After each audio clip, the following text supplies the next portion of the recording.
Secrets of a Sun King. Part 4. The youthful pharaoh was before us at last. Howard Carter, archaeologist. Chapter 14. Tulip was the first to speak.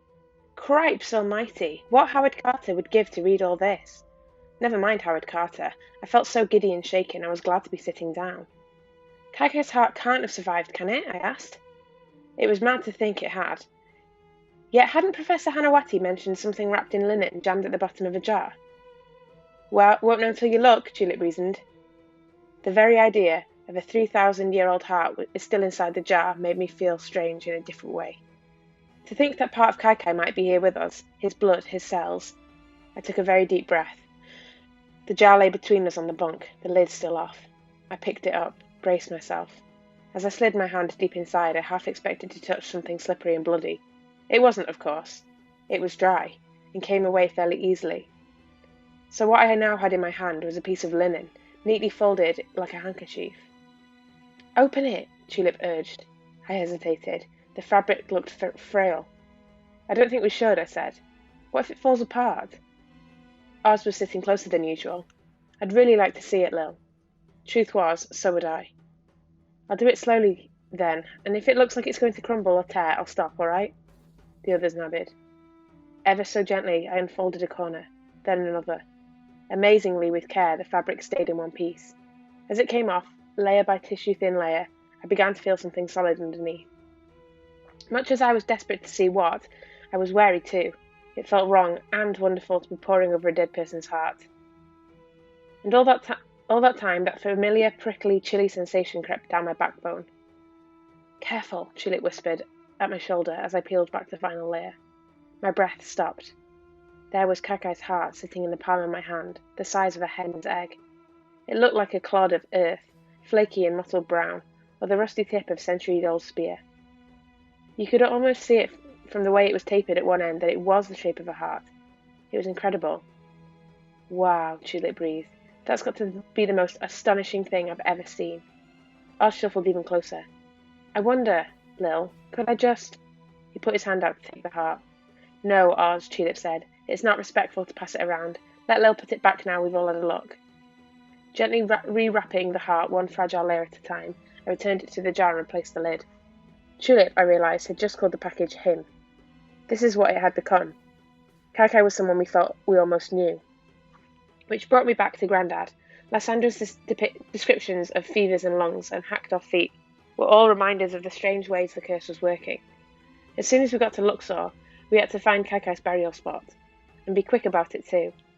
With that sense of foreboding still hanging over us, who knew when and where the curse could strike again? One treasured day each year, I murmured, going over Lysandra's words. If we knew what date, then we might be able to work out from where the sun shines. Tulip shook her head. Too complicated. Anyway, calendars were different back then.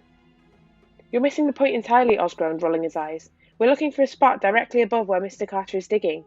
East-facing, high up in the rock face. He made it sound simple, and maybe it would be. We certainly had more details now than we'd had a few days ago. You're right, Oz, I said. That's where we'll start. Though the thought of searching in sight of Mr. Carter made me more nervous than ever. I remembered the young man on the train who told me to keep an eye on him. Nobody, it seemed, quite trusted Mr. Carter. The last thing we wanted was him getting his hands on the jar. He might not have thought much of it 20-odd years ago, but if he knew what we knew now, well, he'd insist on examining it, putting it in a museum, or worse, taking it for himself. We could forget it going back to Maya's little tomb where it belonged. Tulip tugged her bottom lip, staring thoughtfully at the jar. It's some story, isn't it? I nodded. It really was. Such a different story to the one the papers were telling, which was mostly all about Mr. Carter. And that, I realised grimly, was another problem. For here we were on our way to Egypt with Mrs. Mendoza, a newspaper writer in search of an exclusive. Tulip, Oz, I looked them both in the eye. You're not going to tell your mum about this, got it? Tulip nodded so fast I thought her head might bounce off. Oz, though, sat back frowning. It's a decent bit of news, he said. It was, and I felt bad about it because I liked Mrs. Mendoza very much, and it'd be a brilliant way to prove her priggish editor wrong. But we were here to return Clychau'r to a private, secret place, not blazing it all over the newspapers. In order to break the curse, we have to return the jar, I reminded Oz. Don't think of it as Tutankhamun's heart. It's Clychau's, who never wanted to be famous in the first place. But it's the sort of scoop that could make Mama's career, you know, Oz pointed out. That's enough, Oz, Tulip warned. She needs to find a big story, he argued. I took a long, slow breath. How could I explain I was doing this for my granddad when all Oz wanted to do was to help his mum? It was Tulip who settled it. If you mention this to anyone, I swear I'll tell Mama, she hesitated. Tell her what? Oz challenged. Tell her who you thought you saw at Athens Station, Tulip blurted out. I turned to Oz, intrigued. Who did you think you saw at Athens Station then? Because this was the first I'd heard of it. He looked teary and angry. I'm not saying. You wouldn't believe me if I told you. An hour and a half later we docked at Alexandria. It was quite something to be standing on Egyptian soil at last. I could have sworn the soles of my feet actually tingled. From Alexandria we caught a train to Cairo. I must have fallen asleep eventually because when I opened my eyes it was daylight. Oz and Tulip were still asleep. Mrs. Mendoza paused in her writing to point her pencil at the window. Look, she whispered. Cairo. I sat up, rubbing my eyes. We were coming into the city. The buildings near the railway line were low, sand-coloured, packed tightly together. Between them were archways leading to little courtyards, alleys, roads, all busy with people going on about their lives. I saw men in white robes, veiled women carrying pots on their heads, and rising above it every now and then I'd spot a dome, or minarets of a mosque. Though it was still early morning, the light had a soft, peachy glow to it. This, I soon realised, was mostly dust, stirred up by carts, donkeys, motorcars, and people walking. It was like the sort of haze you'd get at the start of a very hot summer's day. I'd never seen anywhere so unlike the grey, wet London I'd left behind. The city was strange and beautiful, everything I'd imagined it might be and more. Through the little open vent at the top of the window, I could smell Cairo. Warm, dusty, animal dung, old apples. I imagined Grandad all those years ago taking this same journey. He'd have been sitting here just like me, not wanting to miss a single second of it. Before long, the train began to slow. Tulip yawned. Oz kicked out his legs and promptly woke up. We're here, he cried, squinting at the window. Approaching Cairo Station, yes, Mrs. Mendoza informed him. The part of the city we were now passing through had streets as wide as London's, lined with tall, white, expensive-looking buildings. And like in London, there were street sellers, newsboys, all shouting above the traffic. Then, just before our train slid into the station itself, I caught sight of a horse lying in the road. It was still wearing its harness and looked rather dead. How awful! Tulip covered her eyes. It happens in our country too, you know, Oz remarked. I'd never seen a dead horse in London. And the fact no one had moved this poor thing, carts, carriages, motorcars, donkeys, simply carried on around it, reminded me, with a shivery thrill, how far I was from home.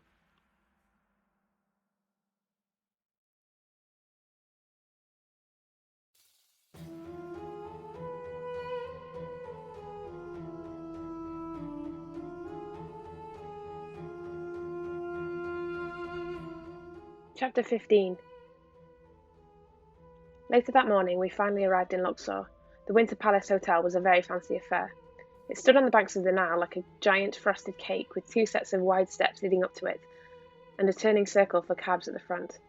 It was about as un-Grandad-like as any place could be. It's so swanky, Tulip, I whispered, giving my dusty shoes a fierce wipe on the mat before going inside. It's the hotel to be staying at, Tulip whispered back. Though she was clearly excited by this, it worried me. With a jar this valuable in my suitcase, experts and archaeologists were the very last type of people I wanted to be around. Is the Valley of the Kings far from here? I asked. Only a few miles the other side of the river, which was better news. A quick wash and a rest in our room, and we'd sneak out when Mrs. Mendoza was working. A few miles wasn't far. We could walk it. Tulip was right about Mr. Ibrahim. When I asked one of the hotel staff, he confirmed that there was no one working here with that name. Not that we needed him now, thankfully. Lysandra had given us the details we'd been after. Tulip was also right about the other hotel guests. The reception area was jam-packed with men in suits, and what with the bare marble floors and ceilings full of whirling fans, the place echoed like it did at our school pool on swimming gala day. Everyone seemed to be talking about one thing, the dig. Carter's got till the Americans start complaining. The grave robbers took all the gold. There's something about the valley, gives me the heebie-jeebies. As Mrs. Mendoza fought her way to the reception desk, we waited with our luggage. It was hard not to be excited, but I was tired, which made everything seem loud and too bright. Poor Oz was also drooping badly, though Tulip had enough bounce for the 3 of us. Thrilling, isn't it? Her eyes were everywhere. Can't see any women here, though. There's one. I nodded at the young woman who was sitting alone at the table. She had fashionably bobbed hair like Mrs. Mendoza's. Tulip gasped in delight. Do you know who that is? I shook my head. That's Lady Evelyn. Tulip dropped her voice. Lord Carnarvon's daughter. She's the one who had the canary. Even before the canary incident, I'd read about her in newspapers. Like her father, she collected old treasures and wasn't afraid of getting her hands dirty if it meant finding good pieces. Standing here now, just feet away from such a key person in the Carter dig, didn't exactly steady my nerves. Thankfully, at that moment, Mrs. Mendoza reappeared. Something was wrong. Fanning herself furiously with a piece of paper, she broke the news. Would you believe it? We can't stay here. Every single room is booked out. No, Mama, that can't be right, Tulip insisted. I glared at her to shut up and not give the game away. She mouthed back, I booked it, I swear. But at least she had the good sense to keep quiet. Oh, Mrs. Mendoza said, almost as an afterthought. This came for you, Lil. I looked down at the envelope she was handing me, and there it was, a telegram from London. It was signed by Mom, dated 10 o'clock this morning. Nervous, I licked my lips. There was only one reason I could think of that my mum would send a telegram here. Grandad. I didn't want to open it, but I couldn't bear not to. The others were discussing where to get rooms, so I turned away, just long enough to prise open the telegram. Grandad, glad you're there. Stop. Doctors say fading. Stop. Says goodbye. I didn't want to cry, or collapse in a heap over the lovely marble floor. But right then, I felt sure I was about to do both. What is it, Lil? Tulip looked at me, concerned. It's not good news, I admitted. Tulip's face fell. Oh no! He hasn't... Not yet, I said quickly before she could say the word. But he's going to, so we absolutely have to go to the valley today. She understood. Mama, can we find somewhere pronto, please? Lil and I are rather exhausted. Mr. Ahmed at reception knows a very nice place, said a voice behind us, if you don't mind staying along the river a little way. We turned around. Whilst all the other men were in jackets, the one now addressing us was in shirt sleeves, his arms not brown, his teeth large and white in his weathered face. I recognised him instantly in one big hot-cold rush. Howard Carter. Hello, Madeline, he boomed. It took me a moment to realise he was talking to Mrs. Mendoza. You don't have to tell me what brings you here. I felt my jaw drop. He knew Mrs. Mendoza. She stretched out her arm. Most people I'd seen her do this to kissed her hand. Howard Carter shook it. You haven't enticed us all here for nothing, have you? She teased. You have actually found something in the desert. Instinctively, I slipped my fingers through the suitcase handle. I didn't dare look at Tulip or Oz, nor could I believe their mother was on first-name terms with Howard Carter. Mr. Carter glanced over his shoulder, then leaned in. Oh yes, we found something all right. Howard, Lady Evelyn was on her feet. An older man who'd just joined her came over to us, holding out his hand. I don't believe we've met, he said, greeting Mrs. Mendoza. Lord Carnarvon, a pleasure, I'm sure. I nudged Tulip. She nudged me back. Both of us stared at the small, slightly built man standing before us. His money was paying for the dig. His love of old artefacts had brought him all this way, which was funny because he didn't seem that excited. If anything, he looked completely exhausted. Papa, we don't need to speak to every reporter crossing our path, Lady Evelyn insisted, bringing a swift end to Lord Carnarvon's introduction before it had really got going. That new chap from the Washington Post hasn't even arrived yet, and he's already cabled here, pestering for an interview. Mrs. Mendoza's mouth hardened, just like Tulip's did when she was cross.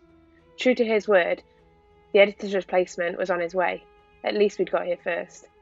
The conversation quickly changed tack, as if news reporters were something of a sore point. Lord Carnarvon, whose gracious smile was a match for Mrs. Mendoza's, bid us farewell before disappearing off with his daughter. If you've nowhere else to stay, Madeline, the offer's there, Mr. Carter said, all jovial again. It's a short way down the river. Mr. Ahmed at reception will take you. The ferry took us back across the river. All the way, Mrs. Mendoza gushed to Mr. Ahmed about how grateful she was for him finding us somewhere to stay.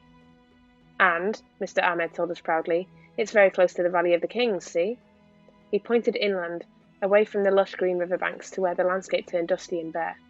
And in amongst it was a house where the motorcars parked outside glinted in the sun. How do you reach it? I asked, trying to sound casual.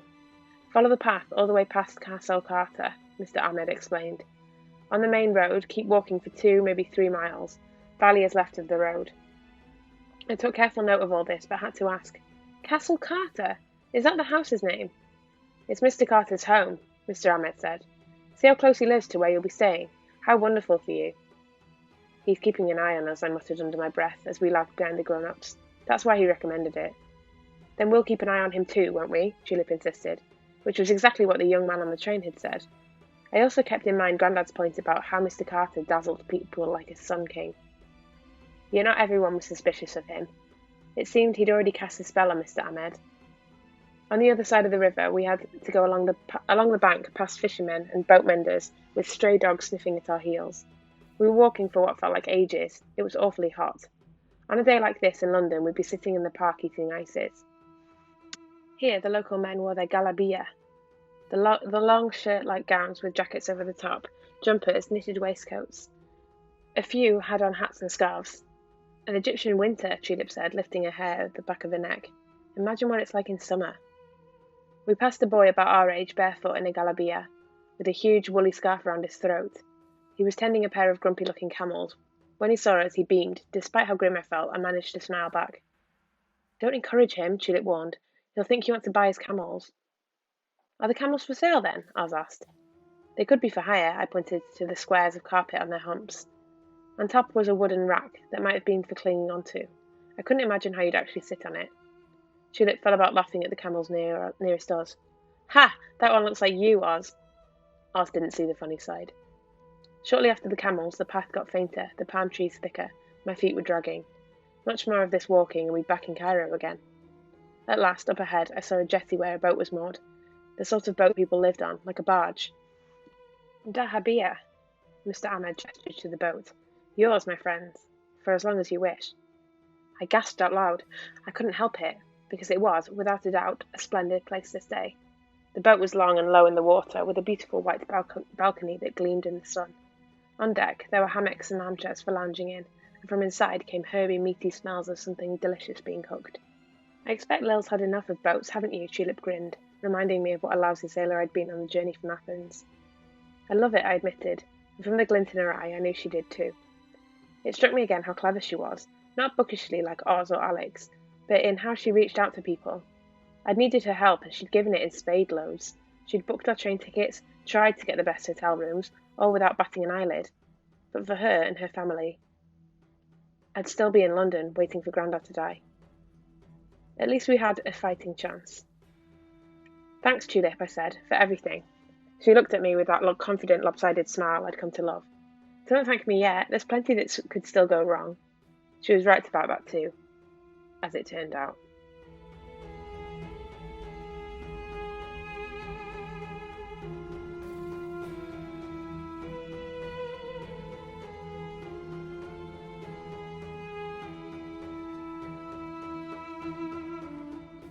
Chapter 16. If I'd had my way, I'd have set off into the desert the moment we'd put down our bags, but the others were tired, we all were, so I agreed reluctantly to at least have something to eat. It was early afternoon by now. The heat up on deck was bearable as we sat on giant cushions eating fish wrapped in bread. It was served with tomatoes and red onions and something that looked like parsley, but tasted soapy, and was absolutely delicious. All the while I kept an eye on Mrs. Mendoza. She was bound to disappear sooner or later to write, and when she did, we'd be able to sneak off into the Valley of the Kings. At least, that was the plan. Instead, I fell asleep. When I woke up, it was mid-afternoon. I scrambled to my feet, dry-mouthed and bleary-eyed. Why didn't you wake me? I said to Tulip, who was lounging nearby with her feet up, drinking iced tea. I was annoyed we'd wasted so much time. You needed the rest, she replied. Mrs. Mendoza was nowhere to be seen. Mama's gone to a cocktail party tonight at the hotel, Tulip told me. In which case, I caught her eye. Tulip nodded. She drained the rest of her drink. It was time to go. Down in the cabin, I was sharing with Tulip. I rummaged through my unpacked suitcase for my satchel and the jar, trying not to dwell on how nervous I was. Back up on deck, Oz was settling down in a hammock with an armful of books. I felt guilty for shattering his peace. What now? Oz huffed a bit when I told him we were going straight away. Yes, now, Tulip replied irritably. If we go now, there might still be a bit of daylight left, I said, especially as we don't completely know the way. And we've got to climb a rock face when we get there, Tulip added with a grimace. I squeezed her shoulder. I wasn't looking forward to that part either. The walk wasn't particularly difficult at first. It had got cooler in the last hour or so, and the path which Mr. Ahmed had shown us was flat and well marked. Though deep down I was tired out, I couldn't have rested even if I wanted to. Mum's telegram had put paid to that. Leading us away from the river, the path dropped between two stone walls. Then, as the ground rose up again, Castle Carter came into full view. The house looked formidable, square and stern. All the blinds were down at the windows, though someone was obviously at home because you could hear jazz playing on a gramophone. The motor cars were still parked outside. "There's something about that man," Tulip said, wrinkling her nose. "I don't trust him." "Me neither," I agreed. A few hundred yards beyond Castle Carter, we came to the main road. It was busy with motor cars, carts, camels, all churning up dust. 2 miles this way, I think, I said, pointing ahead. In fact, we'd only gone about a mile when to our left the road suddenly dipped, and there, laid out before us, like a painting on a wall, was the most spectacular view. The whole valley was bare rock. No trees, no grass, not even a bush. Everything was the same pale golden colour, stretching out for as far as you could see under the setting sun. Oz, who'd been looking rather droopy, sprang to life. "I should have brought my sketchbook. I want to draw it, all of it, from every angle." "And you can," Tulip reassured him, "later." "Down there, look." I pointed to where the road disappeared round a rock that jutted out. "I bet that's where the Carter dig is." There wasn't an actual opening to see, just a few white tents pitched up, some tethered donkeys, local men carrying baskets on their heads. There were power cables running across the dirt. A man was taking photographs, though the young boys carrying water kept getting in the way. "I can't believe this is actually it," Oz gasped. "The Valley of the Kings." Bizarrely, I could believe it. I felt it too. That strange sense of dread had come over me again, and the chill slithered down my neck. "I wouldn't want to be buried here," Tulip said. I know what she meant. There was so much rock, so much sky, that the whole valley made you feel tiny in a way that was almost menacing. It was the sort of place you'd perish in if you weren't already dead. And somewhere in it, away from all the fuss, the water boys, the electric cables, was the place where Maya meant his best friend to lie at peace. The next big question for us was how to find it, and to do so without Howard Carter noticing. If we were stuck to this side of the valley, we'd at least stay out of sight as we descended. Not that there was a path as such. From up here, the hillside looked alarmingly steep, and there was a general feeling that I'd be the one to lead the way. "Go slowly," I called over my shoulder as I took my first steps. "Don't look down, either," I added, as a quick glance at the valley floor made my head swim. Once we'd got going, it wasn't too bad. We were almost a quarter of the way down the hillside when I heard Oz call out behind me. I turned around to see him pointing at the sky. Something had happened to the sky. One moment it was low and red, the next it dimmed like it had gone behind a cloud. Only there were no clouds, just a huge, billowing wall of dust coming towards us at an alarming speed. Within seconds we were in the middle of a yellow fog. It wasn't like a London pea super. It was hot and gritty. It made my eyes sting, my mouth go powder dry. Now I really couldn't see anything but swirling, churning sand. We froze on the hillside. One wrong move might send any of us plummeting to the valley floor. "Yikes, this is horrible," Tulip yelled. I was so glad to hear her voice, even more glad when I felt an arm, then another arm, and Tulip wrapped herself tightly around me, burying her face between my shoulder blades. "Oz," I cried, "are you there?" I didn't hear him reply. "We'll just have to sit it out," I said, praying that Oz was nearby too, and being sensible. I'd read about sandstorms, but that didn't prepare me for what it was like to suddenly be in the middle of one. The whole sky had gone thunderstorm dark. The wind picked up too, whipping around our heads, blowing sand everywhere. I clamped my hands over my mouth, shut my eyes. Behind me, Tulip groaned. "It's vile!" "Stop talking," I told her. I had no idea how close we were to the edge of the hillside. There was nothing to cling on to. Everywhere was sand. It was in the air, on the ground, in my ears, up my nose, crunching between my teeth. Even when I did open my eyes just a sliver, I couldn't see further than my hand. I had an eerie feeling that this sandstorm wasn't a coincidence. Perhaps they were common in these parts. I didn't think so, somehow. A sandstorm had happened on the day Clychau'r died. A young man, caught out in bad weather, had perished. I stood bolt upright, frantic. "Oz, where are you? Answer if you can hear me." From somewhere above us came a little bleat of a cry. Tulip was out on her feet now as well. "Hang on, we're coming," I yelled. My heart was thumping. I couldn't breathe or find my bearings. All I knew was Oz was on his own in the hillside, and we just had to get to him. "Just stay where you are," Tulip shrieked. Whether he heard, I'd no idea. Wind and sand kept swirling along us. I inched along, half a step at a time, terrified of being too close to the edge of the hill. Tulip crouched behind me. I had to trust the ground beneath my feet. Oz must be nearby. And when I saw a glimmer of blue sky, and the wind began to drop, I almost started to run. If I had, I'd gone slap bang into him, not Oz, who was sitting quite sensibly on the ground. looking dusty but unharmed, but the back of someone who was wearing a grey striped galabeah. The man was shouting and waving his arms. "You're crazy to try and walk in a storm. What were you thinking?" Tulip rushed over to Oz, which left me facing the arm-waving man. As the storm quickly cleared, I saw it wasn't a man, but the boy from earlier who'd had the camels, and he definitely wasn't smiling now. "It's not like walking on your English beaches," he yelled at Oz. "You have to know the sky, know the signs. The valley is a strange and moody place. It's dangerous for people who don't understand it." I felt a bit embarrassed. "Thanks for finding Oz. We're really grateful," I said.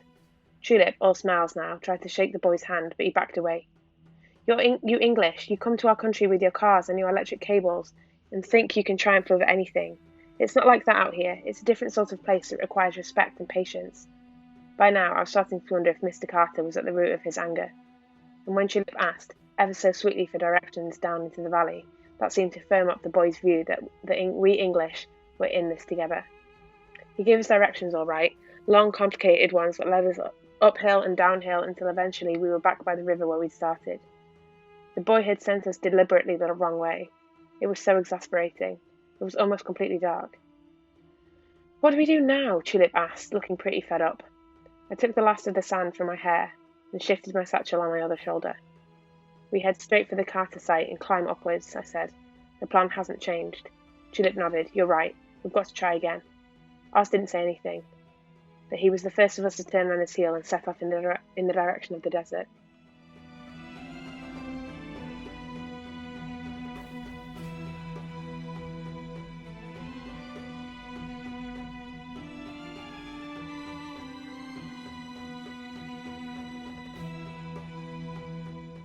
Chapter 17. I'd never expected an Egyptian evening to be so cool. Under a clear starry sky, with mist coming off the river, it could almost have been in England. Yet it wasn't England. The hum of insects and the smell, like dust and sweat and mint all mixed together, told me exactly where I was. I felt excited again. Terrified. I sensed it in the others too. Tulip was unusually quiet. Oz, up ahead, was whistling under his breath. This time, as we passed Castle Carter, there was a single light on the downstairs window. The cars that had been there earlier had gone. I expect he's at the cocktail party, I reasoned. Still, we hurried past, and had almost reached the main road where Tulip, who was bringing up the rear, suddenly yelped. "Ah! Something's bitten me!" In the dark, I could just about see her holding her foot, grimacing. Very gently, I helped her sit down. "Is it bleeding?" I crouched beside her. "Don't think so," she gritted her teeth to check. "Ah!" "Did you see what did it?" Oz wanted to know. "Was it a snake or a dog?" I didn't like the idea of either. "We'd better have a look at the bite," I said. As Oz flicked on his torch, Tulip begrudgingly pulled down her sock. You could see a bright red mark just below her ankle, though thankfully no blood. "It really flipping hurts," Tulip gasped. "Can you get up?" I asked. "I think so." But when she was on her feet, she couldn't walk more than a few steps. The pain made her catch her breath. I felt suddenly close to tears. "No crying," Tulip said sternly. "I'll be fine in a minute." But it was obvious she wasn't going to manage a 2-mile trek in the dark, then climb a cliff face at the end of it. We had to take her back to the boat and fetch Mrs. Mendoza and probably a doctor too. "Oh no," she insisted. "I'm coming with you, even if I have to crawl on my hands and knees." "We don't know what's bitten you. It could be poisonous. All sorts of things like rattlesnakes and deadly spiders lived in desert places. If she'd just been got one by one of those, we were in trouble." Tulip was stubborn. "I mean it, Lil. After all we've been through to get here, I'm not dropping out over a stupid bite." "It looks like a sting," Oz pointed out. "We didn't know for sure, though, did we? If someone could just look at it and tell us." "We'll have to carry her back," Oz interrupted my thinking. Tulip snorted. "Lil's not a beast of burden." I wasn't, but it did give me an idea. The boy with the camels was easy enough to find. It was his animals I saw first, dozing in the grass. On seeing me, one of them grunted. The other chewed and stared, then spat on the ground. It wasn't much of a welcome, but after earlier, I wasn't expecting one. The boy himself was crouched on the riverbank, cooking eggs over a fire. "Hello," I panted, out of breath from running. "I'm afraid I'm here to ask for your help again." The boy prodded its eggs till they spat aggressively in the pan. I supposed he was still angry at us for needing rescuing earlier. "I'm sorry about the sandstorm business." I tried to be polite like Tulip, "but my friend's been bitten by something and I hoped you might be able to help." The boy stood up, taking his pan off the fire. He was still wearing his enormous scarf, which made his face look small and sharp, his eyes bright. It is not only the sandstorm I am angry about, he said. Earlier today, when you passed the river bank, you were most rude. Thinking he meant Tulip's comment about the camel looking like Oz, I tried to explain. My friend made a joke, that's all. We weren't laughing at you. But hearing how shoddy it sounded, I felt myself go red all the same. Let's do things properly this time, shall we? The boy wiped his hands, then offered me one. I am Pepe. My camels are called Charlie and Chaplin, after the famous movie star. I'm Lil, I stuttered, shaking his hand. Your camels have excellent names. Pepe didn't smile. We are honest and have feelings and offer a very good service to tourists like you. If you and your friends only want to laugh at us, find yourselves an old mule too deaf to hear. I'm very sorry, Pepe. I was starting to get flustered. My apology wasn't working and I was desperately worried about Tulip. We didn't mean to upset you or your camels. But my friends, Oz and Tulip, are really nice people and we're trying to do something terribly important tonight, and Pepe held up his hand to stop me. No speeches, please. Show me to your friend. Pepe insisted on bringing the camels in case Tulip couldn't walk. I'm absolutely not getting up on one of those, she cried when she saw Chaplin and Charlie. I can manage, thank you. She couldn't, of course, and it was Pepe's turn to laugh when Tulip had to give up after a few steps. Please, Tulip, I begged, just let Pepe look at your bite. Rolling her eyes like I was making a huge fuss, she pulled down her sock for him to see. The wound definitely looked worse. It was red and swollen, about the size of a hockey ball, with 2 marks in the middle where the skin was pierced. How bad is the pain? Pepe asked. Tulip grimaced. Like red-hot worms crawling up my leg. It sounded awful. Pepe sat back on his heels. Ah, that'll be a scorpion. Crikey, I've never seen a proper scorpion sting before, Oz said with relish. Tulip looked at me, terrified. I held her hand. No, Pepe reassured us. A scorpion sting is good, at least. It's better than a snake bite. You won't die. Tulip tried to joke. Well, that's one less thing to worry about. But it wasn't, was it? In a whirl of panic, I remembered Clychau'r's dream. Scorpions were in it, crawling over his feet. It was another bad omen, Lysandra had said. A sign of danger, death, poison. I told the others as quickly and plainly as I could. If, as I had been dreading, the curse was now stalking us, then Tulip was the next victim. None of us was immune. Then we absolutely can't delay any longer, she said, squeezing my hand tightly. Where is it you're wanting to go? Pepe asked. When I told him, he looked at me like I was mad. To the Pharaoh's tomb, tonight. Not the Pharaoh's tomb exactly, the cliff above it, to be precise, and quickly too, if you don't mind. He shook his head. Oh no, no one goes there at night. My skin prickled. The valley had a strange, eerie feel to it, all right. I'd sensed it myself, but we were well beyond being put off by it. Though Pepe meant something else. There are special rules for visiting the valley these days. I frowned. Rules? Oh yes, thanks to your Mr. Carter, we can't even walk into our own desert without a permit. An Egyptian official, and plenty of this. Pepe rubbed his fingers to mean money. I wanted to point out he wasn't my Mr. Carter, but I understood. We have to go there, I begged. It's for my grandfather. We've come all this way to do one thing, just for him. Pepe breathed in through his nose, considering it. Will Tulip be all right? I asked. It's a risky trip for everyone, he said. But as you've asked politely and it's for your family, I'm willing to overlook 2 of these requirements. It was a relief to get going at last. A mere click of Pepe's tongue, and the camels lay down, all spindly legs and knobbly knees, and so awkward. They looked more like folding tables than animals. Charlie is a sensible one, Pepe explained. I'll have him, Oz said, and before anyone could argue, he'd scrambled on board. And Chaplin here is the show-off, Pepe told us, though both camels looked the same to me. I was right about the saddles. They were horribly uncomfortable and scratchy against your knees, and when our camel knelt on his front legs to stand up, I was petrified we'd sign down its neck. At least with 2 of us, me in front, Tulip behind, it meant we were wedged in tight. The actual riding part wasn't too bad either, like sitting on a bony armchair. The miles went by quickly. As it was late, there was no traffic on the main road. It was dark as anything, which meant it wasn't hard to think of curses in places like this, or of ancient magic taking its revenge.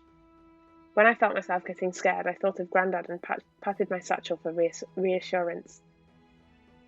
And when I wasn't worrying about him, I kept asking Tulip if she was all right. My leg's going sort of tingly and numb, she said. It feels weird, but it's better than the pain.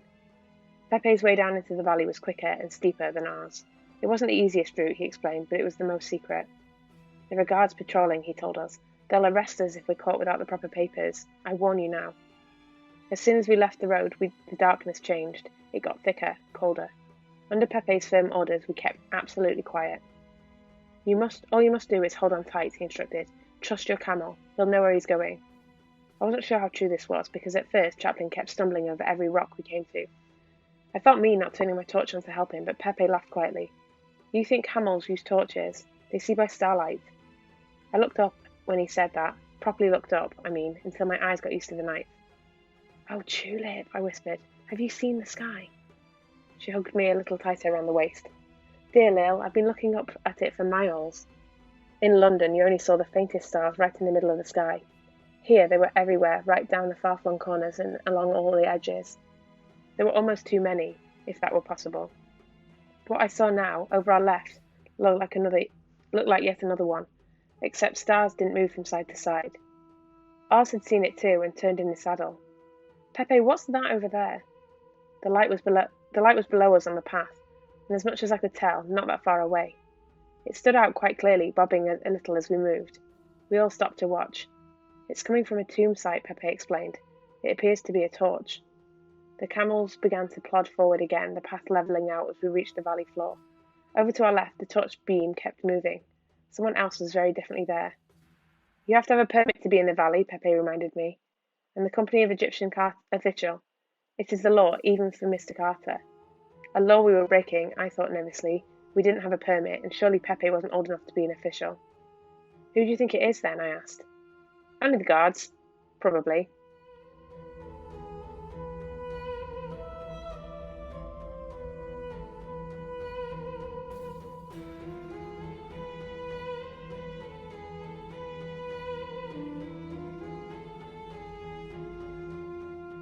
Chapter 18. Half a second later we were lying flat on the ground, even the camels. Something large and white loomed in front of us, a canvas tent. My heart was going like mad, and I had a mouthful of dust, but when I heard the voices I realised just how close to Carter's sight we were. In fact, we were in it, exactly as we'd wanted to be, and suddenly it didn't seem like such a great idea. Pa, as I suspected, guards, Pepe muttered in disgust. Tulip groaned. Just what we need. Propping myself up on my elbows, I peered around the tent. The torch had gone out. The voices had stopped too. I didn't dare move an inch more in case the people were still there. Oz wriggled alongside me. Torch batteries aren't very reliable, though it depends on the type. For crying out loud, shut up! Tulip hissed violently. Easy, Tulip, I whispered. Oz sniffed. You never listen to me. Not about torches, or the man at the station. Why was he on about that again?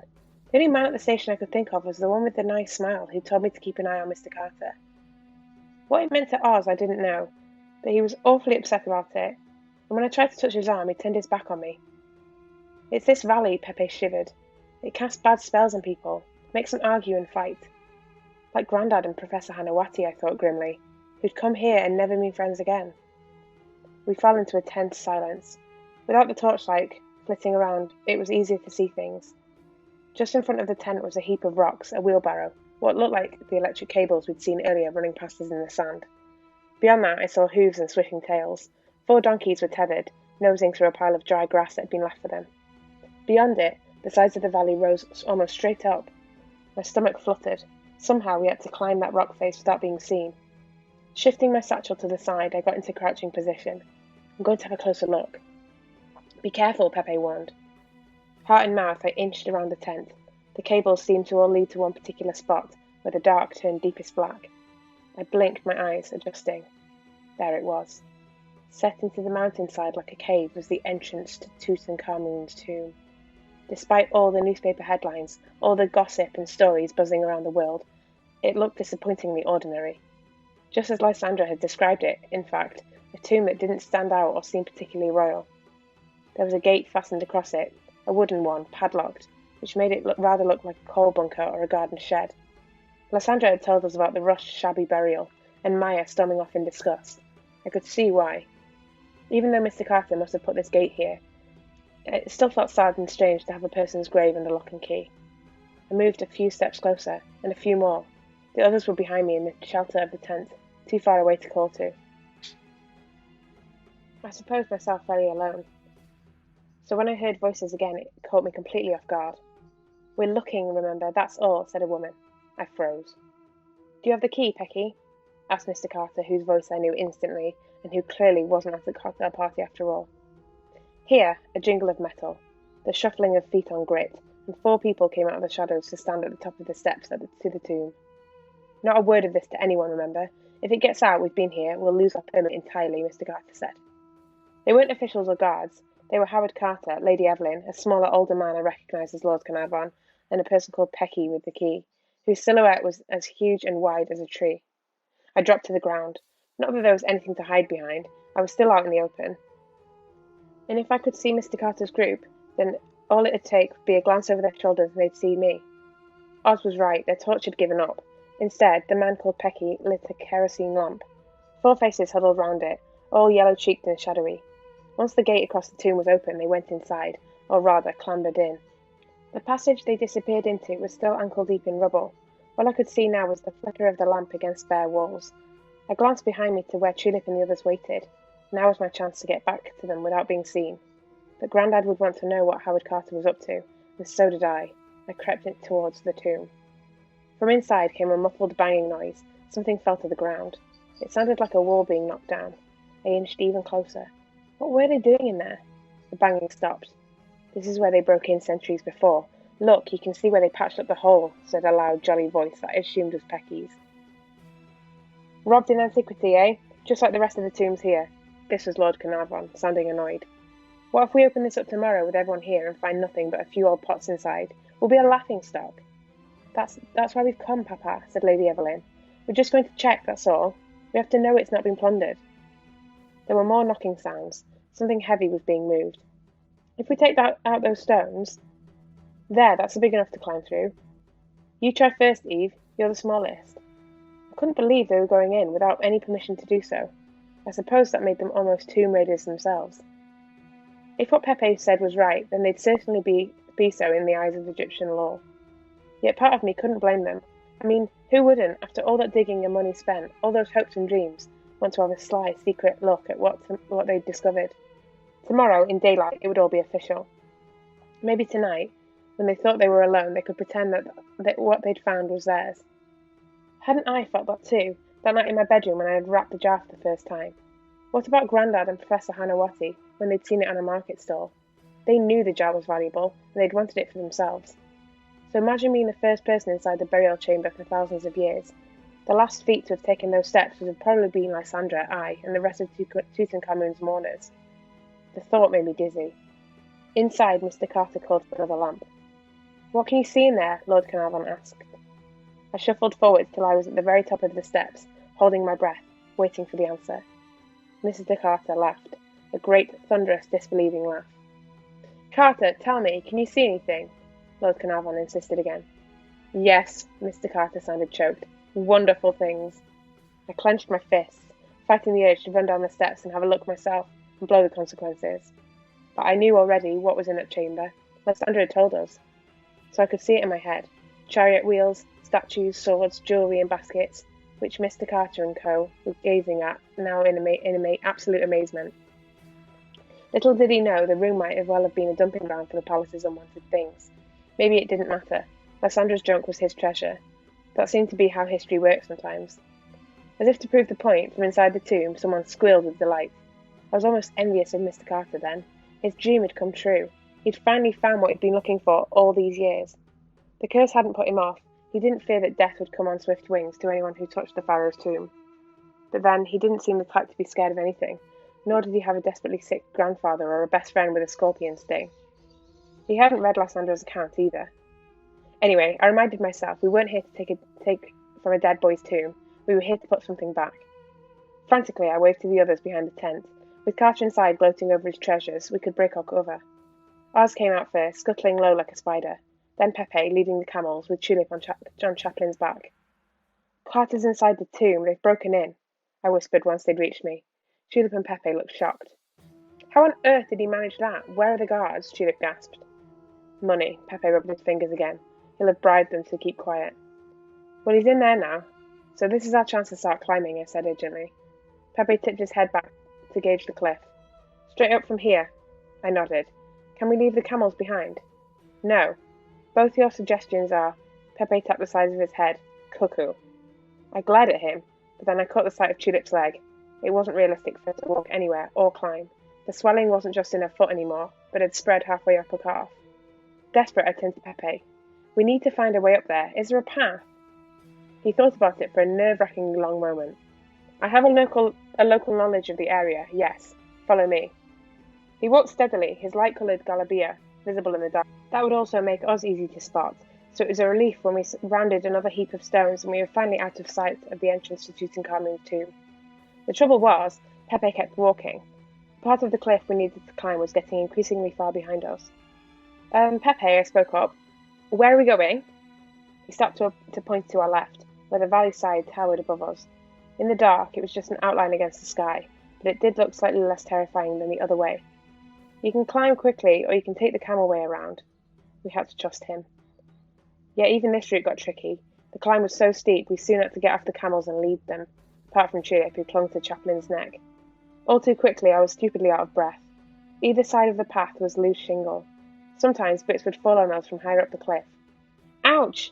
Oz yelped more than once. That hurt. It did too, like someone with a pea shooter was firing down on your head. We'd been climbing for over an hour when Tulip vomited.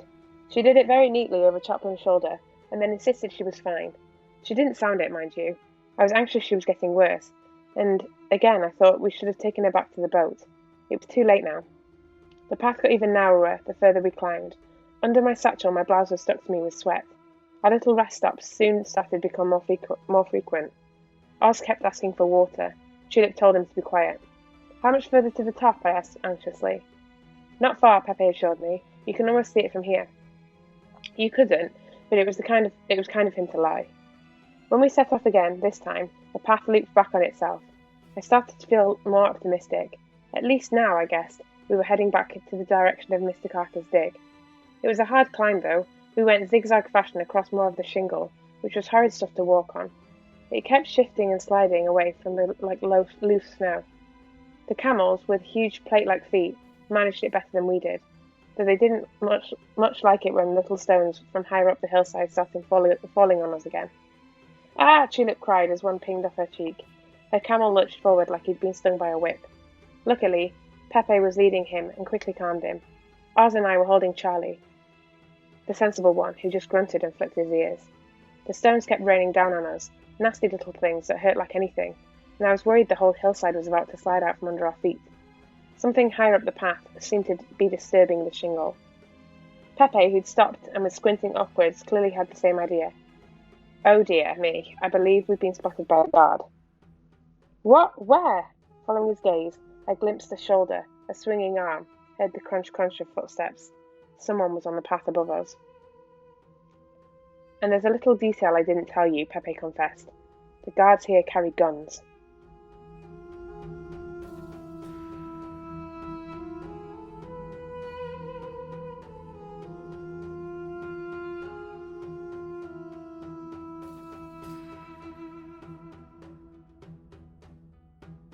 Chapter 19. Guns! My jaw dropped. What, with bullets and everything? They are loaded, yes, Pepe said quietly. I glanced at Tulip, at Oz. I'd already put them through enough. This was extra danger we didn't need. What do we do now? Tulip whispered. Pepe raised a finger. Be quiet. I did, on tiptoe, straining my ears. The guard's footsteps above us got fainter, stopped, started again, then thankfully were gone. All I could hear was the desert. It wasn't like being down by the river, which buzzed with insects and people. Up here, when there was nothing but rocks and sand, the silence made your ears hum. I'd never known quite like it, though that wasn't what Pepe meant. About 200 feet below us, lights appeared once more. I was relieved to see how close we now were to the official tomb of Tutankhamun. Pepe's route had almost brought us back to the spot we'd started from, only this time we were seeing the Carter dig from above. They're coming out of the tomb, Oz hissed. Are they carrying any loot? I can't see anything obvious. It's not theirs to take, Pepe reminded us. Death shall come on swift wings, Tulip murmured. Yet none of the group looked remotely spooked or worried. Even from up here I could sense their excitement. Mr. Carter had an arm around Pecky's shoulders. Lady Evelyn had taken off her hat and was holding her head like she was stunned. When the group finally mounted their donkeys and tottered away across the sand, I took a long, slow breath. Now it was our turn. What about the guard? Oz was worried. He's still out there somewhere. There might be more than one, you know. I glanced at Tulip, who was crouched low on her camel, shivering. We'll have to risk it. A few minutes later, we arrived at the very top of the cliff. There was no sign of anyone else up here. It was more bare rock, more sand. What we now had to do was find which way was east. By my reckoning, it had to be at least 2 or 3 o'clock in the morning, if not later. Mrs. Mendoza would be back from a cocktail party. If she was anything like my mum, she'd be fretting herself silly about where we'd gone, but it was best not to think about that now. To find east, Oz told me, you look at the stars. The trouble was, there were so many. Oz was scratching his head, looking confused. That's Venus there. No, wait, it might be that one. Or is it Jupiter? Ask Pepe, I told him. Meanwhile, Tulip had slid off her camel and was peering intently at something on the ground. She picked it up, holding it suspiciously at arm's length. Look at this! It was a notebook, like the ones Mrs. Mendoza used, covered in funny dots and dashes writing, and Porter's did incredibly quickly. It wasn't wrinkled or dirty either. Someone must have only recently dropped it. That man we saw just now, it's got to be his, Tulip said excitedly. I wonder if he's been watching Howard Carter too. You think he's a reporter, not a guard? I asked, hopefully, because it'd mean we weren't about to get shot at least. Before she could answer, Tulip threw up all over Oz's shoes. After that, she agreed to lie down. In the shelter of a heap of rocks, Pepe made a pillow from his scarf. Chaplin, who I think had taken a shine to Tulip, dropped down nearby. Charlie stayed standing, swishing his tail like he was in very deep thought. Together, we worked out where Venus was in the sky. Sunrise will be in an hour or so, Pepe seemed to think. Oz, shoeless and rather miffed, admitted Pepe knew more about stars than he did. Once we'd found east, we started looking for a tomb entrance. I still had it in my head, the official one we'd seen down in the valley, which was set into the rock like a bunker. Back in England, Grandad had also shown me pictures of the Ramesses tombs, whose entrances were wider than the front door at the Winter Palace. But we weren't looking for an official tomb, I reminded myself. We were searching for something so small and quiet it might easily be mistaken for a hole in the hillside, or the resting place of an ordinary boy. There was a ledge that ran just below the top of the cliff for 10, maybe 20 yards. In daylight, the views were out on the valley from here would probably be terrific. It was as good a place as any to look, though at first glance there was nothing there. Just more rock, more boulders to step around. Behind me, Pepe said something I didn't catch. Sorry, I turned around a bit too fast. My right foot slipped off the ledge. Arms whirling, I fought to keep my balance. But everything was in the wrong place and there was nothing to hold on to but air. I panicked. Grab the rock, Pepe yelled, waving frantically at a boulder that had stood between us. First as I felt myself toppling over the edge, I latched onto it. First with one arm, then the other. I squatted, hugging the boulder for dear life. When I finally felt safe enough, I fumbled to check my satchel was still there. It was, thank goodness. It was then I felt air against my cheek. It came from behind the boulder, just once, and was warm like someone's breath. I was also aware of a shift inside of me, as if my head was clearing, or I'd stretched my tired legs. No, that wasn't it, not quite. It was the absolute opposite of the gloomy, heavy feeling I'd dragged around ever since Grandad fell ill.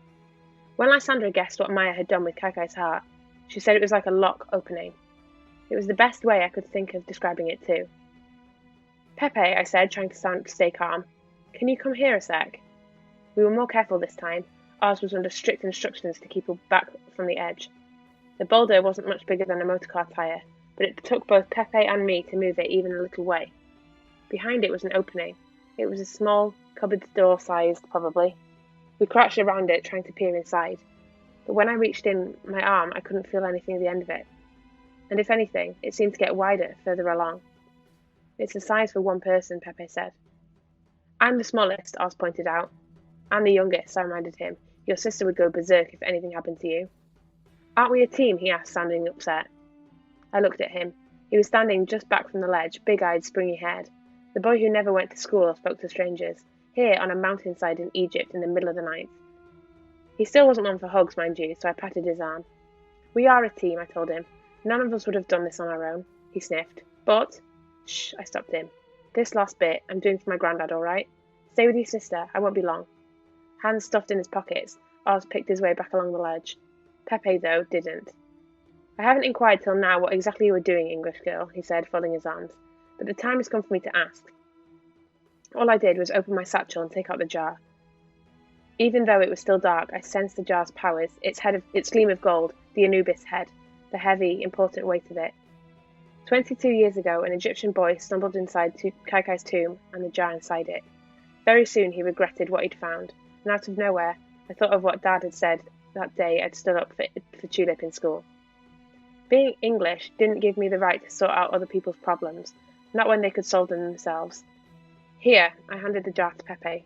We're returning it to where it belongs. He did look amazed, I'll give him that, even more so when I mentioned what was inside, wrapped in old linen, and what Lysandra had told us about the boy pharaoh whose official tomb Mr. Carter was feverishly exploring directly below us, in the valley. For a very long moment, Pepe held the jar to his chest. His heart, he murmured, like he couldn't quite believe it, and who could blame him? When he'd recovered, there was a new determination in his face. He tucked the jar inside his gown. Let's begin, he said, and crouching down, climbed in through the opening. I followed. Crawling inside was the easy bit. I went on my belly, using my elbows until the passage was wide and tall enough that I could get on my hands and knees.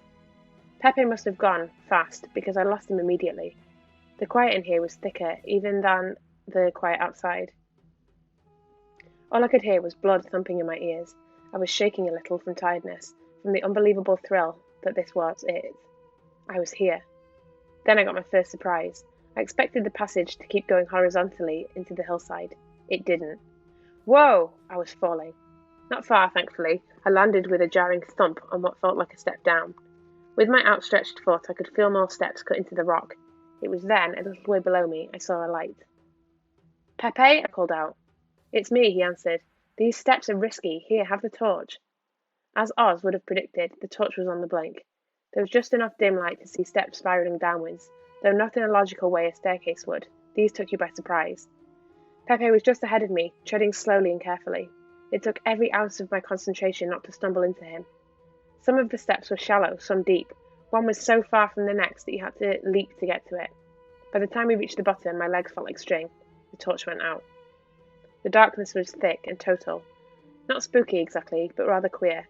The air felt thick and stuffy. The walls a bit too close on all sides. We're burying the jar here, Pepe whispered, sounding unsure. Doubts, as doubts do, chose their moment, and suddenly my head was full of them. What if this wasn't the right place? Was I too late? Had Grandad already died? Was Tulip about to? Were the bad omens going to come true? Tulip would have told me to pull myself together. Mum would have reminded me I had Grandad's spirit. And Dad, well, he'd have said our hard work had paid off. My brain, for once, listened. Yes, I said, this is the place. A rustle of cloth as Pepe dug into his pocket. I sensed he now held the jar in his hands. When it started giving off a low, golden light, I thought it was just me imagining it. Maybe I was, yet the glow got stronger. Not quite a torch beam, this was softer, more warming. It lit up Pepe's face. He said something in a language I didn't know. As the light grew stronger, we could see we were in a little chamber. The floor was sandy, the walls curved on all sides, not bare rock, but decorated faintly with little figurines and flowers. Open-mouthed, I turned slowly to take it all in. With a little bit of light, the tomb was beautiful. In front of us was an arch that led to another chamber, above it a picture of a person in white robes sitting on a throne. On his head, the familiar tulip-shaped hat, the skin on his face blue. He was Osiris, god of the underworld, who, Grandad once told me, was killed by someone in his own family who wanted to take his throne. How fitting to find his picture here in Clychau'r's tomb. There were other pictures, jackals, owls, cobras. To be truthful, I'd seen fancier art back at home in the British Museum, yet I'd never felt like this just from looking at it. Seeing it here in Egypt, where it was supposed to be, meant something deeper, a connection, a sort of tingling in my chest. There was no gold, no lapis, apart from what Pepe had held in his hands. I wondered what Mr. Carter would make of this little place, whether, if he saw it, he'd think it important enough to dig up and document. But then, maybe that was the point. The tomb was private. It was the burial place for a beloved friend. What I really hoped most of all was that when Pepe and I climbed the steps out of here, no one would ever come down them again. Yet one thing didn't add up. Maya said he'd chosen the spot for its position because it would catch the sun. I couldn't think how sun would ever get in here. What caught my eye now was the arch below the Osiris drawing. Looking closer, I saw it wasn't a separate chamber at all, but two stone shelves running vertically into the rock. On each was a shape wrapped again in cloth. My throat tightened as I moved closer, the light from the jar growing even brighter. As Pepe angled it towards the shelves, I could see what in fact was the top of a head, the shape of a body, the shoulders, the waist, the place where the feet would be. was just about visible under the fabric. Another mummified body lay on the shelf below. They were Lysandra and Maya, I felt sure of it. "Are there people buried here?" Pepe asked in a hushed voice. Yes, they were all friends. I started to cry. I expected the tomb just for Clychau's heart, but how stupid of me. Without a decent family, his friends were his heart. I knew how that felt. Not that my family weren't decent, but friends can be as important, and tears aren't always sad either. Sometimes, like now for instance, they could be a tangle of all sorts of feelings. Very gently, Pepe put the jar on the top shelf. This mummy was slightly bigger of the two, so I guessed it was Maya. The jar seemed to agree, if jars can do that. The light dimmed a little, it flickered, and then, with a fizzing, spitting sound, went out. We waited. I didn't know exactly what I expected to happen, but I didn't think somehow that this was the end. The dark pressed in again, but only for a moment. I blinked, stunned, as the whole chamber filled to the brim with light. This time it came from above, from the sky. Maya's measurements had been absolutely spot on. The first beams of the sunrise poured into the cave. It hit the far wall where the bodies lay. For a minute, or maybe for always, the three friends were together in the sun.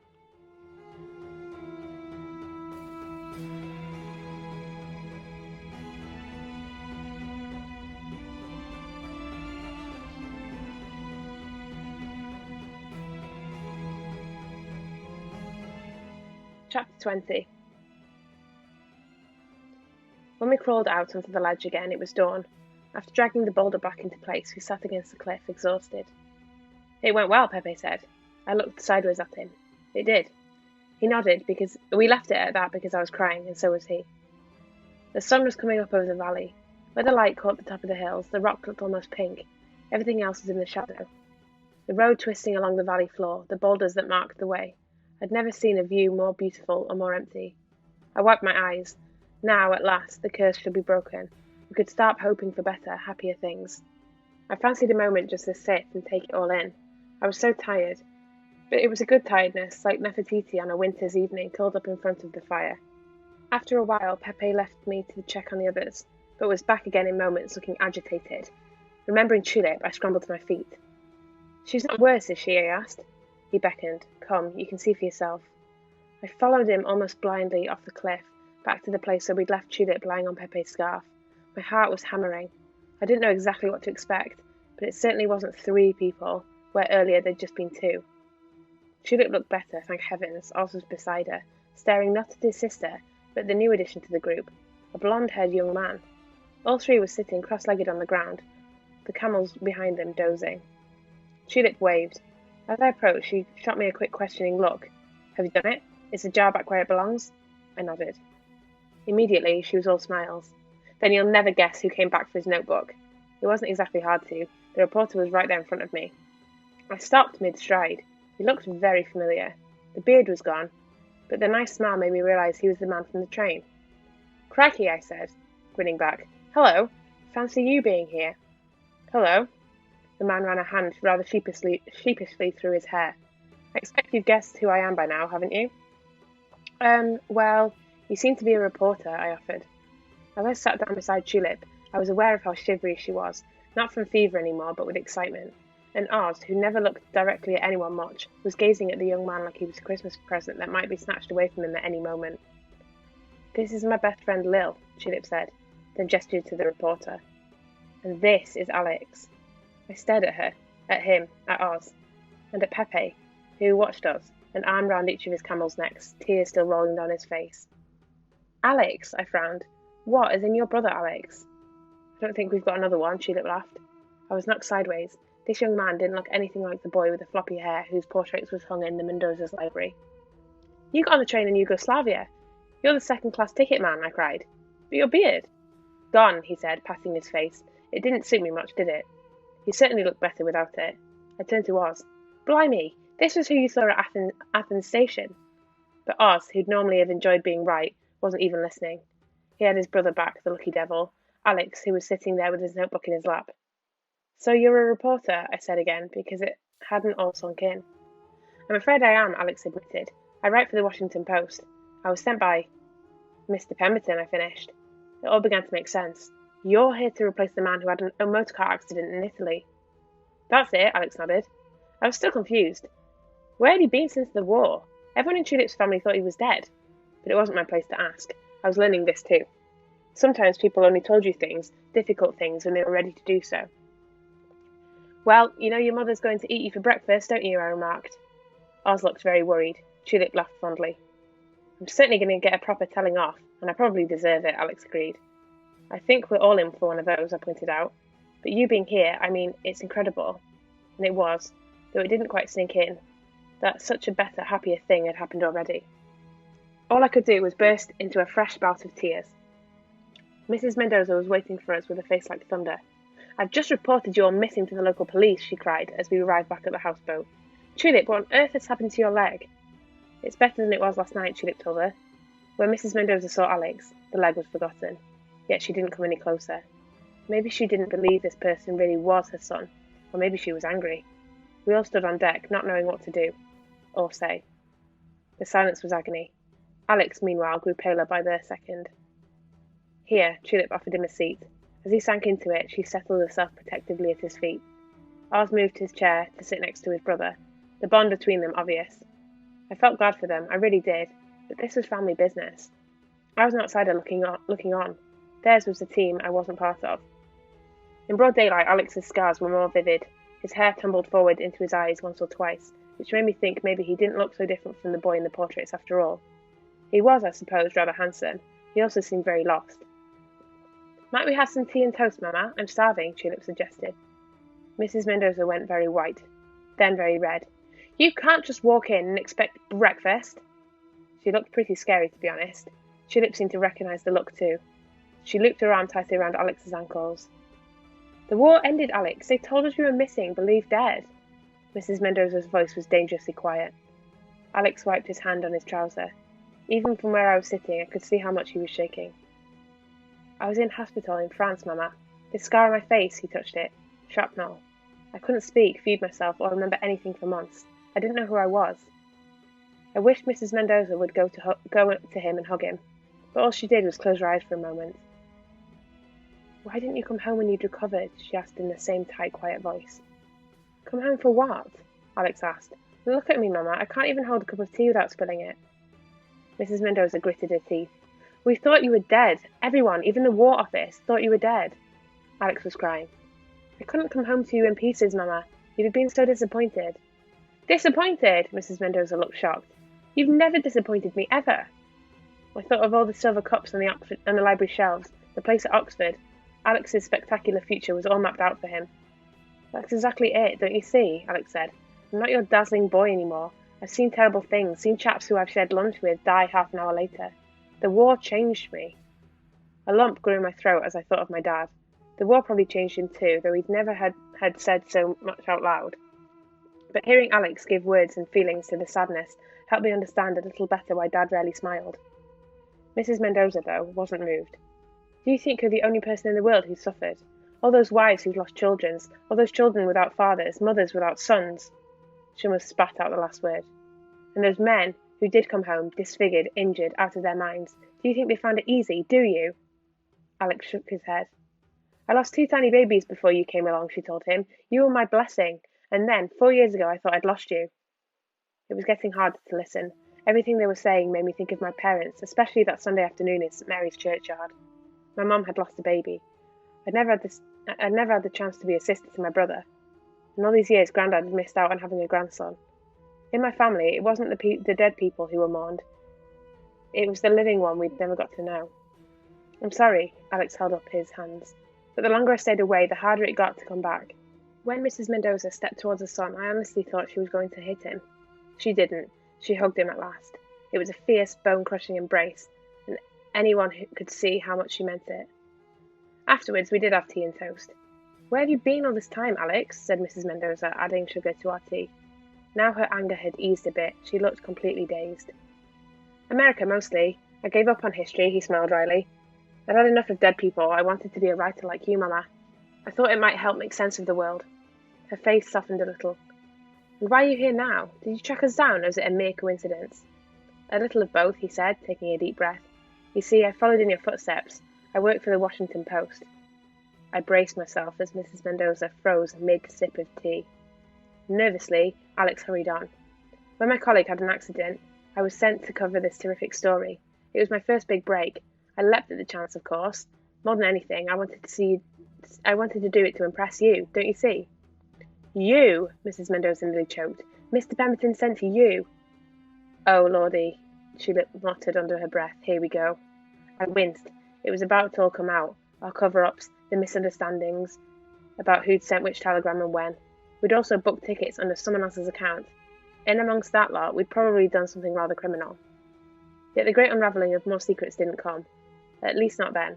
Mrs. Mendoza was too stunned to say anything, and Alex, now we'd started, couldn't stop.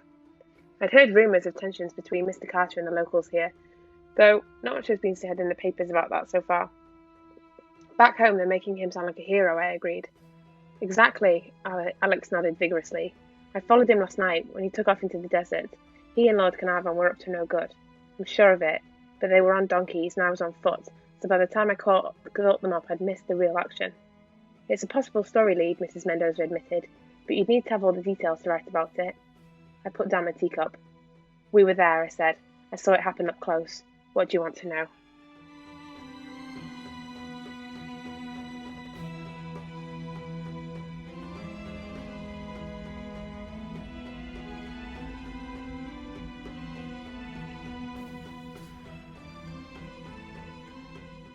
Chapter 21. The tomb opening ceremony was scheduled for 2 o'clock that afternoon. Almost everyone else travelled by motorcar to the Valley of the Kings, but we asked Pepe, Charlie and Chaplin to take us. The Mendozas, I suspected, liked to make an entrance, and by camel was a fine way to do it. There was also the issue of Chilip's scorpion sting, which was healing, but the lower part of her leg was still numb. Most important of all, though, was Pepe. I didn't feel right to go without him. We're an independent country, now, not a colony, he'd explained to us. We shouldn't let this Englishman dictate what happens to Tutankhamun's tomb. I couldn't help but think he'd liked my granddad very much. Pepe was, of course, very keen to be in our plan, though to call it such was a bit grand. Put simply, where Mr. Carter was concerned, we each had our axe to grind. Mrs. Mendoza and Alex wanted a fresh news story. Pepe was keen for more Egyptian involvement in the dig. Tulip, I think, fancied going to a ceremony, and Oz, well, he was just happy to be near his big brother. As for me, I kept thinking about Grandad and Professor Hanawati. They'd learned the hard way about taking things that weren't yours. It was time for Mr. Carter to hear about it. Returning to the desert under the hot afternoon sun was a whole different experience to being there in the dark. Tulip, who was now very much at home on Chaplin, took the reins while I sat behind. He's really quite intelligent, she told me. He understands his name and everything. As she chatted on about the weather and what camels ate for breakfast, you could see Chaplin's ears flick back and forth, like he was hanging on her every word. None of us looked particularly smart or clean by the time we climbed down from our camels. In full view of everyone, we'd had to slither down the rocky hillside with Pepe behind us yelling, "Lean back," at the top of his voice. So it was an entrance all right, and not a very dignified one. Down in the valley it felt hotter than ever. Overhead, the sun beat down, and on all sides the rocks threw out heat like giant dusty ovens. It wasn't the sort of place you'd choose to spend time in. Even in daylight it had a strange, unsettling atmosphere. No wonder Maya had chosen the cliff tops instead. A small gathering of people stood under an awning at the top of the tomb steps. Mostly it was men in suits. I spied Pecky amongst them, and the frail figure of Lord Carnarvon himself. The few ladies wore white summer frocks that fluttered in the hot breeze. After the ceremony, there was to be a tea party. Over by the tent where we'd been hidden last night, the table had been laid with a crisp tablecloth and silver cutlery that shimmered in the heat. "How civilized it all looks," Mrs. Mendoza murmured. "Ah, yes, today they invited the police chief and the provincial governor." Pepe nodded in the direction of 2 other Egyptian men present. "Someone's drawn Lord Carnarvon's coat of arms on that stone, look," Tulip said, pointing at a rock that had been propped up near the tomb steps. It reminded me of a house name sign or a number nailed to a front door. Pepe wasn't impressed. "Oh, how your Englishmen like to make themselves at home." To my overhot, overwhelmed brain, the whole event felt like a farce. Everyone was here for a first glimpse inside the tomb, which had, in secret, already been opened. It was all very proper, very much above board. What happened here last night, though, it definitely wasn't. A barely recognisable Mr. Carter then sidled up to Mrs. Mendoza. Jacket buttoned, hair parted and oiled, he looked terribly smart as he shook her hand, thanked her for coming. He even leaned over to ruffle Oz's curls, which made him yelp in horror and Tulip pull a face. Mr. Carter was all smiles. "I'm delighted you can make it, Madeline, though I trust you've no notebook or recording equipment about your person." "Of course not," Mrs. Mendoza beamed back at him. "I'm here as your guest, nothing more." Like Tulip, she was so good at lying when she had to be. So was Pepe, who salaamed graciously to Mr. Carter, despite what he must have been feeling. "How do you know him, Mama?" Tulip once asked Mr. Carter had moved on. "Well, darling," Mrs. Mendoza hesitated. It was the first time I'd ever seen her blush. "The silly man tried to woo me once with a ring so ancient-looking it certainly wasn't from Tiffany's." "Was it stolen?" I asked. Mrs. Mendoza adjusted her hat. "Let's just say Mr. Carter has probably been helping himself to Egyptian gold for rather a long time. He's been worried I'll blow his cover ever since." Tulip made quiet little sick noises at the thought of her mum and Mr. Carter. I had to admit, it was a bit disgusting. But it was also a reminder, as if I needed one, that Mr. Carter should know we had our eye on him. Our attention was quickly drawn by an official clapping his hands and beckoning us over to the tomb entrance for the start of the ceremony. Mr. Carter was the first to speak. "Ladies, gentlemen, dignitaries," he gestured towards the tomb entrance, where last night's gate now stood wide open. "Welcome to our latest discovery, KV62, K meaning Kings, V meaning Valley. It is the 62nd tomb to be discovered here. Now, if you'd like to follow me." Tulip leaned on my arm as we made our way down the tomb steps. "Just remember who else has walked here," I said, thinking of Lysandra and her brother, who would have been in this exact spot all those centuries ago. It was hard not to be a tiny bit thrilled. "It's amazing, isn't it?" Tulip agreed. "I keep thinking of everything Maya did for his friend." "That's what friends do," I told her fondly, squeezing her arm. "At least the very best ones." At the bottom of the steps, Mr. Carter led us into a narrow passageway that sloped gently downhill. The air was warm and rather stale. After the bright sunshine, the lantern-lit gloom took a bit of getting used to. The chamber wasn't exactly big. The 15 or so of us filled it, but it was much larger than Clychau's tomb up on the cliff face. It felt different too, neat and impersonal, like a bed that no one had slept in. When the passage came to an abrupt halt at another door, Tulip hissed in my ear, "Get ready, it's showtime."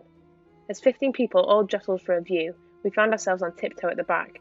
The door, though not particularly tall, was wide, covered in plaster and little seals that Mr. Carter was now saying bore evidence of the tomb being a royal one. A basket and some reeds stood in front of the door. Mr. Carter whisked both away to reveal a hole hastily patched up with wood and plaster. "We're not sure yet if the tomb beyond this door is untouched. Grave robbers have been here in the past, as you can see," he told us. He had a nerve. We knew he'd knocked the hole in the wall last night. So did Lord Carnarvon and his daughter, but they let Mr. Carter weave his story anyway, dazzling us with lies. "And now, ladies and gentlemen, in the presence of our Egyptian friends, we'll endeavour to break into the tomb." Mr. Carter motioned for a workman to come forward. An excited murmur spread through the group as the man began prizing off the nailed-on bits of wood. I watched in amazement. Surely he'd know they weren't ancient nails. The plaster would still be wet, the wood freshly cut. Nobody spoke up, though. The workmen kept pulling, as Mr. Carter, Lady Evelyn, and Lord Carnarvon watched, as cool as a whole bunch of cucumbers. Next, we were invited to come and peer through the hole in the door. Being very English, we formed a queue going up one at a time. "Let the children go first," someone said, and before we knew it, we were nudged to the very front of the line. "It's eyes old junk, remember," Tulip whispered, as Mr. Carter beckoned me to come forward. "Ready, young miss?" he asked. Everyone was watching. I could feel their eyes on me as I wiped my sweaty hands in my skirt. "Yes." With a click, the torch went on, and he shone it into the dark inner room. The first thing I saw was a wheel, then a glorious-looking chariot lying on its side. I bit my lip in surprise. Was it the chariot Clychau used to race Maya? Seeing something I recognised from Lysandra's account took the wind right out of me, rather. This tomb, big, golden, soon to be world-famous, was all for someone who'd once been a living, breathing, pomegranate-throwing young man. As the beam swung left, it picked out a gold box, a sandal, a statue's eye, the pleats of a tunic. More objects glinted as the light moved. In the far corner were 2 black figures, both as tall as a man, standing either side of another door, like they were guarding it. I couldn't see a coffin, though, or anything that might be a mummified body. At my guess, this was just an outer chamber. The door in the corner might well lead on to more rooms like this one, heaped full of 3,000-year-old treasure. It was an incredible find. There was no denying it. It was probably beyond even Mr. Carter's dreams. "There you are, then," That's enough, he said, abruptly switching off the torch. I rubbed my eyes like I was waking up from a dream of my own. Mr. Carter was already beckoning Tulip to take her turn, but I didn't move aside. Mr. Carter, what are you going to do with all these things? I said. My politest voice wasn't a patch on Tulip's, but it got Mr. Carter's attention. They'll be removed, cleaned up, recorded and catalogued, he explained. Lord Carnarvon is a collector. The Metropolitan Museum in New York have an interest. He stopped to frown. Why, do you ask? There was a silence. Everyone stared at me. The two Egyptian officials who stood at the edge of the group were scowling. One of them looked away in obvious annoyance. I could feel myself clamming up. I glanced at Tulip, then Oz, who was studying his shoes. It was Alex who mouthed, "Keep going." I straightened my shoulders. My granddad was a collector of sorts, I said. He came here to Egypt over 20 years ago. With a friend, they bought something. Charming, I'm sure, Mr. Carter interrupted, eyeing his wristwatch. Look, do you kids want to see inside the tomb or not? Other people have been waiting to have a look. Then I've got a tea party to host. Exactly. This was Lady Evelyn. Do hurry up now. I still didn't move. Mr. Carter, my granddad and his friend spent the rest of their lives regretting taking the object that wasn't theirs. It should never have been removed from its tomb in the first place. Having it brought them all sorts of terrible luck.